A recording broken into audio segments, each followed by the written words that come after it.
दोस्तों, जब रामायण पढ़ते हैं तो यह समझ में आता है कि भगवान श्री राम ने अपने पूरे जीवन में संघर्ष ही संघर्ष किए और उनके संघर्ष का एक मूल उद्देश्य ये था कि वो चाहते थे कि हमारी प्रजा, हमारा देश खुशहाल हो।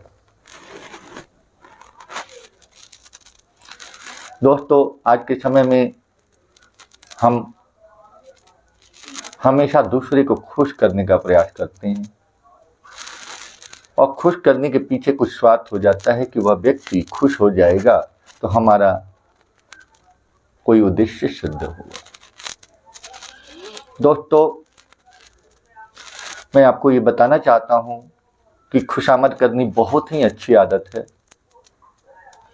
लेकिन उसके साथ साथ जो हमारा स्वार्थ जुड़ा होता है वो गलत होता है। हम खुशामद जरूर करें लोगों की, लेकिन उसके साथ जो स्वार्थ जुड़ा होता है वो स्वार्थ अगर पूरा नहीं होता है तो हम हमारे अंदर निराशा, कुंठा पैदा होती है। और हम खुश किसको करना चाहते हैं? जो हमसे ऊंचे हैं, धन में, पद में, प्रतिष्ठा में। तो मेरे कहने का मतलब ये है कि खुशामद करने की बजाय हम न खुद क्यों ना वो योग्यता अपने अंदर लाएं ताकि हमारे काम अपने आप हो जाए। आप अपनी कैपेबिलिटी को क्यों ना बढ़ाएं? अगर आप किसी को खुशामद करके कोई चीज पा भी लेते हैं तो वह स्थिर नहीं होता, वह लाइफ टाइम अचीवमेंट नहीं होता है, वह क्षणिक होता है। तो इससे बचें। खुशामद किसी की करनी है तो निस्वार्थ भाव से करें, उसमें आपके अंदर प्रसन्नता आएगी। अगर खुशामद किसी उद्देश्य की प्राप्ति के लिए कर रहे हो तो अगर उद्देश्य पूरा नहीं होता है तो आप चिंतित हो जाते हो, आपके अंदर मन बेचैन हो जाता है, घर परिवार की शांति चली जाती है।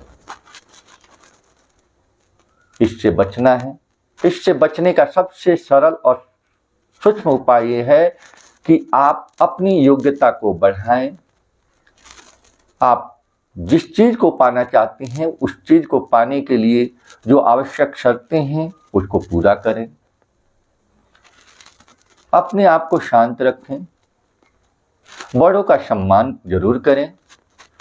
बड़ा पद, प्रतिष्ठा और धनवान व्यक्ति आपके सामने आता है तो निस्वार्थ भाव से सेवा करें, कोई स्वार्थ लेके न करें। इसको समाज में अच्छी दृष्टि से नहीं देखा जाता है। अगर आप किसी उद्देश्य की प्राप्ति के लिए किसी व्यक्ति की खुशामद करते हैं तो वो सामने वाला भी इस बात को समझ जाता है कि ये मेरी खुशामद किसी कारणवश हो रही है।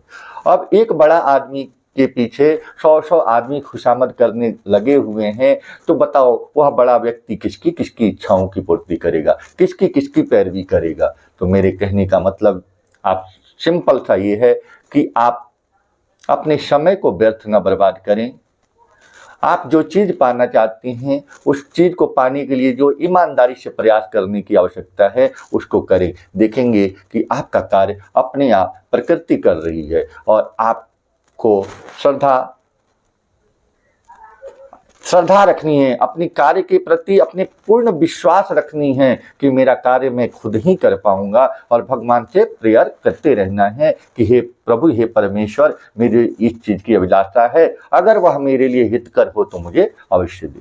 दोस्तों, मैं बहुत सारी वीडियो बनाया हूँ और मेरा मूल उद्देश्य है कि आज के समय में जो व्यक्ति छोटी छोटी उम्र में ही डिप्रेशन में चला जा रहा है, परेशान हो जा रहा है, हताश हो जा रहा है, निराश हो जा रहा है, उससे वो व्यक्ति बचे। देखो, बहुत सारे चैनल वालों ने शुल्क लगाए हुए हैं, लेकिन मेरा यह सेवा निस्वार्थ है, बिना किसी शुल्क के है। आप जब चाहें, जितनी मेरी जो भी वीडियो है आप उसको सुने, आपको जरूर कुछ ना कुछ उससे टेकआउट आपके जीवन के लिए आवश्यक कुछ न कुछ चीजें ऐसी मिलेंगी जो आपके जीवन के लिए लाभप्रद हों। तो दोस्तों, मैं यही कहूँगा, खुशामद करने की बजाय आप अपनी योग्यता का विकास करें, आप अपने आप को उस योग्य बने, आप अपने आप को उस अपने अंदर वो पात्रता लाएं कि चीजें वो आपके पास अपने आप चल के आए। इसी के साथ मैं आपसे विदा लूंगा। नमस्कार।